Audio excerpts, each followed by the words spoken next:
బుగ్గ మీద వెచ్చని సిగ్గు వచ్చినప్పుడు దానిని అడుగు, ఎర్రదనం అంటే చెబుతుంది.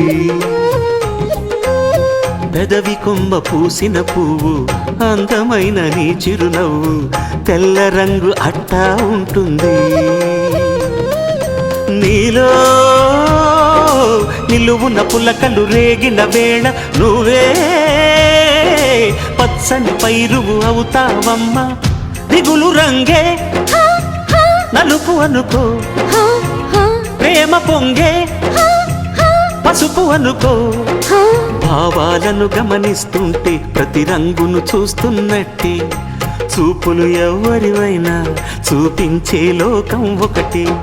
నేస్తమా ఇద్దరి లోకం ఒకటే లేవమ్మా, అందుకే నా కన్నులతో లోకం చూడమ్మా.